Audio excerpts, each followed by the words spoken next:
Et invité de ce grand angle, la journaliste Sonia Ghezali. Vous étiez à Kaboul depuis 2016. Merci d'être avec nous tout d'abord sur Plateau TV5 Monde. Donc je vous disais, vous étiez à Kaboul depuis 2016. Vous avez couvert l'actualité en Afghanistan pour de nombreux médias, dont TV5 Monde. Et vous venez donc de rentrer à Paris après avoir été exfiltré par l'ambassade de France. Déjà, tout d'abord, je voudrais vous demander comment vous allez ce soir, Sonia Ghezali. Je vais très bien. Moi, je vais très très bien. On est tous très préoccupés par le sort de nos confrères afghans, de nos fixeurs, de nos traducteurs sur place, qui essaient justement, eux, d'être évacués à leur tour et qui rencontrent d'énormes difficultés pour pouvoir entrer dans cet aéroport militaire de Kaboul, dont vous avez justement diffusé quelques images, puisque c'est le chaos à l'extérieur. C'est le chaos à l'extérieur. On va revenir justement sur la situation actuelle. Mais vous, comment s'est passée votre exfiltration? Est-ce que ça a été compliqué également? Est-ce qu'il y avait de la tension sur place? Quelle était l'atmosphère en fait? Ça a été compliqué parce qu'on est resté 3 nuits en fait dans l'ambassade de France, alors qu'on devait y rester que quelques heures au départ. Et plus on restait, plus il y avait du monde en fait qui essayait d'entrer dans l'ambassade de France pour y trouver refuge. Et donc parmi ces personnes, donc des Afghans qui ont des profils sensibles, des féministes, des militants des droits de l'homme, des femmes propriétaires de cafés mixtes, tout ce qui dérange les talibans et leur idéologie très très rigoriste. Et donc ces personnes affluent à l'ambassade de France. Et donc au départ on était une cinquantaine et on est vite devenu 400. Et là c'est vraiment posé la question de l'évacuation qui initialement devait se faire par hélicoptère. Et cela n'était plus possible pour 2 raisons. Les Américains ne prennent pas à bord de leurs hélicoptères des Afghans. Ils ne prennent que des Européens et des Américains.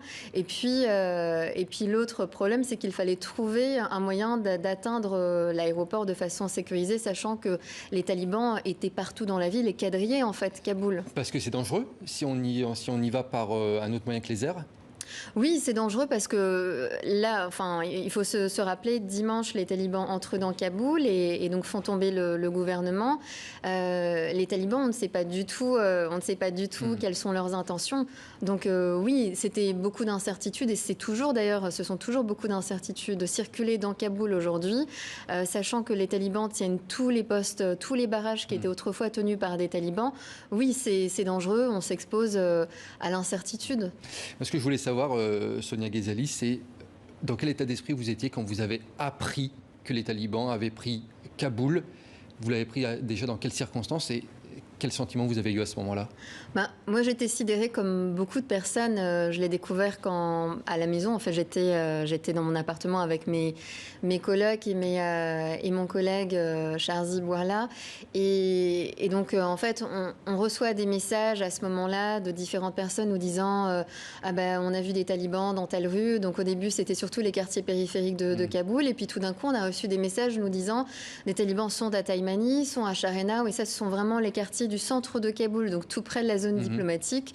Donc là, tout d'un coup, oui, on se dit, c'est incroyable.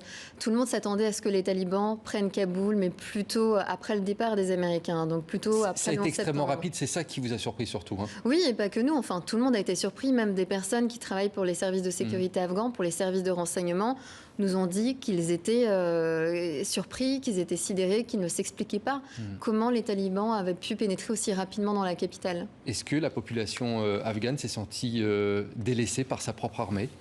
Oui. Oui. Et je pense que même d'ailleurs l'armée afghane s'est sentie elle-même complètement déstabilisée. Moi, quelques jours avant, donc je pense que c'était vendredi, donc 2 jours avant la prise de Kaboul, on va à l'aéroport avec mon collègue pour faire un reportage sur les personnes qui fuyaient déjà à ce moment-là Kaboul, en prenant les vols commerciaux. Et là, on tombe sur un soldat sur le parking qui était venu accompagner un de ses amis qui partait. Et il était en treillis militaire et il nous a dit qu'il avait honte de porter cet uniforme parce qu'il sentait le regard lourd de toutes les personnes autour de lui. Et y compris dans sa famille, il sentait qu'on le jugeait et que tout le monde, en fait, pensait qu'ils avaient failli en fait à leur mission, celle de défendre le pays et celle de défendre la population afghane. Sonia Ghezali, je voulais qu'on revienne sur les images qui nous ont marqués tous, hein, ces images de foule immense à l'aéroport. Vous disiez que parfois il y avait près de 10 000 personnes devant l'aéroport. Oui, là on nous dit qu'il y a environ 10 000, enfin certainement plus d'ailleurs, il y a certainement plus de personnes. C'est vraiment une marée humaine qui... Comme on le voit sur ces images-là, avec ces images ont fait le tour du monde notamment. Hein, oui, exactement. Et d'ailleurs le là, tarmac, ce sont des images sur le tarmac, donc c'est ça qui est impressionnant. Donc, et là, à l'entrée de l'aéroport militaire de Kaboul, c'est une marée humaine. Et il faut s'imaginer avec des barrages tenus par les talibans qui tirent en l'air, mais qui tirent aussi sur la population. Ils sont violents avec la population? Ils sont violents, oui. Nous, on nous explique qu'on est en contact avec des personnes, dont des fixeurs, des traducteurs et leurs familles, qui sont dans cette marée humaine et qui nous expliquent avoir été battus. Ce matin, d'ailleurs, une de nos fixeuses qui essaie d'entrer dans l'aéroport et qui n'a pas réussi, elle est repartie après avoir être restée plus de 14 heures sur place avec sa famille. Elle est rentrée, elle s'est fait battre, elle a vu 3 femmes se faire tuer devant elle, puisque les talibans tirent, mais il y a aussi des hommes en uniforme militaire de l'armée afghane qui tirent également sur la population. En fait, ils sont juste dépassés par cette marée humaine qui est là. Il y a des bousculades, c'est extrêmement violent, des personnes se font piétiner, et ce sont des familles avec leurs enfants qui sont sur place et qui essaient d'entrer dans cet aéroport gardé par les Américains. Ce qu'il faut expliquer, c'est que tous les ambassades étrangères qui essayent de faire évacuer des personnes qui ont des visas pour leur pays dépendent entièrement de l'armée américaine. C'est l'armée américaine qui décide de l'ouverture des portes ou pas. Le discours officiel des talibans se veut rassurant, notamment à l'égard des femmes afghanes et de ceux qui ont collaboré avec les Occidentaux. Vous les croyez, ces talibans, ou la réalité est tout autre sur le terrain? Non, au début, on se demandait, on se posait vraiment des questions. Après, enfin, personne, aucun Afghan ne croit les talibans, ne croit en leur discours, même si au début, la communauté internationale a peut-être voulu y croire, mais ça n'a pas duré très longtemps. Ce que font les talibans aujourd'hui, c'est qu'ils font du porte-à-porte. Dans toutes les villes qu'ils ont conquises, assez rapidement, ils se sont mis à faire du porte-à-porte pour retrouver des journalistes, des militants de la société civile, des personnes ayant travaillé pour le gouvernement, pour les forces de sécurité afghanes. Et ce qu'ils font, c'est qu'ils ont l'air de dresser des listes, ils prennent toutes les informations. À Herat, dans l'ouest de l'Afghanistan, la famille d'un journaliste a été tuée par les talibans. Nous, on est en contact avec des journalistes qui se terrent, qui se cachent. Et donc, c'est pas du tout rassurant. Donc, je pense qu'il y a le discours et ce qui se passe réellement. Et ce qui se passe réellement, je voulais vous faire écouter ce témoignage, Sonia Ghezali, de cette présentatrice de télé afghane qui n'a pas pu regagner son poste du jour au lendemain après l'arrivée des talibans. Écoutez. Je m'appelle Shabnam Doran. Je travaille comme journaliste depuis 6 ans en Afghanistan. Je faisais partie de la télévision nationale afghane, la RTA, mon dernier lieu de travail. Je n'ai pas quitté mon poste après le changement de régime et je me suis rendue au bureau. Mais malheureusement, je n'ai pas été autorisée à entrer dans les locaux, même après avoir montré ma carte professionnelle.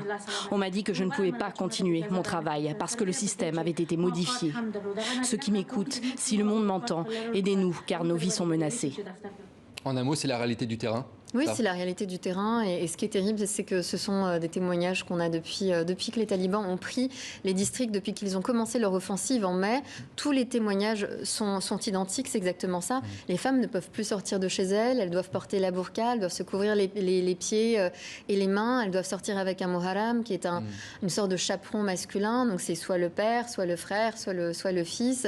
Et c'est ça la réalité. Et on la connaît depuis le mois de mai, depuis le début de l'offensive et depuis que les talibans ont commencé à prendre des districts et on connaissait cette réalité bien avant, puisque les talibans contrôlaient déjà au moins la moitié du territoire afghan. Mais vous, Sonia Ghezali, comment vous travailliez au quotidien? Est-ce que c'était compliqué? Non, nous, en tant que journalistes étrangères, d'ailleurs, on dit qu'on est le 3e genre, et ça veut tout dire. Ça veut dire que parce qu'on est étrangère, en fait, on nous concède plus de droits. Donc, on peut aller du côté des femmes, on peut aller du côté des hommes. Donc, on a plus de facilité que les journalistes étrangers. Aujourd'hui, les choses sont en train de se durcir en Afghanistan. Exactement. Avec les talibans.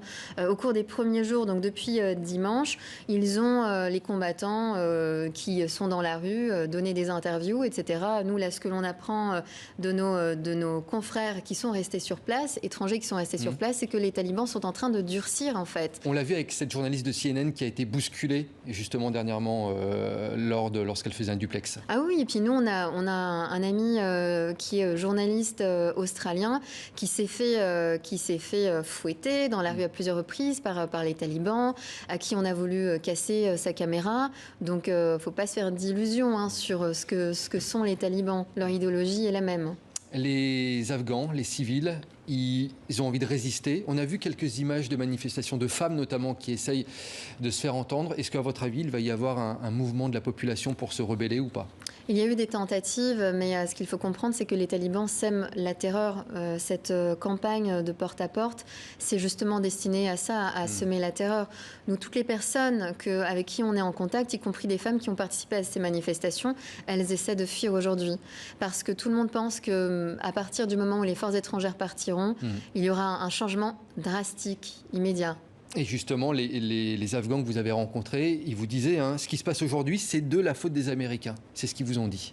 Oui, ils disent que c'est de la faute des Américains, de la faute de la communauté internationale qui leur a donné beaucoup d'espoir et qui est partie en faisant très très mal les choses, dans la précipitation, sans vraiment aussi donner de pouvoir au gouvernement afghan. Les Américains ont négocié un accord de retrait avec les talibans sans consulter le gouvernement afghan. À aucun moment ils ne l'ont consulté. Mais de l'extérieur, nous on se demande comment les talibans ont fait pour prendre aussi facilement Kaboul, alors que c'est peut-être une bulle, ils ont pris facilement des villages, mais comment ils ont pris aussi facilement Kaboul? Tout le monde se demande comment ils ont fait. Après, ce qu'il faut bien réaliser, c'est que Kaboul était la dernière étape. Avant Kaboul, ils ont fait tomber toutes les autres capitales provinciales, y compris celles où il y avait vraiment des poches de résistance. Exactement, mais des poches de résistance historiques et importants. Ils ont vu des figures comme Ismail Khan, qui est cet ancien chef de guerre qu'on surnomme l'émir de l'Ouest, à Herat, combattre aux côtés des forces de sécurité afghanes, être arrêté par les talibans. Donc ils ont vu toutes leurs grandes figures de résistance être arrêtées. Comment avoir la foi quand on assiste à ça? On parle beaucoup du fils Massoud. Il pourrait prendre la tête de cette résistance? Je ne pense pas, comme beaucoup de personnes, parce que le fils de Massoud est un très jeune homme qui vient tout juste de rentrer au pays et qui n'a pas le charisme de son père. Voilà, de son père. Trop tôt. Sonia Ghazali, dernière question, il nous reste quelques secondes et je suppose que vous avez juste une envie maintenant, c'est de retourner là-bas. Oui, j'espère pouvoir y retourner. J'espère que tous mes confrères et consoeurs qui sont ici et qui n'attendent qu'une chose, c'est de pouvoir y retourner pour documenter ce qu'il passe, pour pouvoir raconter ce qu'il se passe, et puis pour être aussi des voix dérangeante pour les talibans. Je ne sais pas en fait si enfin, je pense que c'est assez prétentieux de dire qu'on peut être des barrières, mais en tout cas, ça les dérangerait d'avoir, des personnes qui documentent, et on voit que nos confrères afghans, eux, ont beaucoup de difficultés. Ils le font avec courage, et c'est très impressionnant, mais on ne peut pas, les laisser tomber. Merci beaucoup en tout cas, Sonia Ghazali, d'être venue sur le plateau de 64 minutes. Merci à vous. Merci.